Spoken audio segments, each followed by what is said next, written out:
In this video, we'll look at how to reset the firmware on the IXA camera system. This may need to be done for several reasons, or if you're instructed to do so by support. First of all, make sure the camera system is plugged into the power. Push and hold the top two buttons on the interface, and power on the back. Keeping these buttons held will prompt the back to reset or repair the firmware. This can take up to 5 minutes, and the back may restart during this. In this video, we have sped up this process.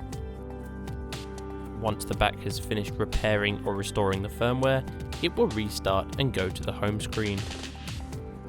Note you may need to re-update the firmware after you've done this.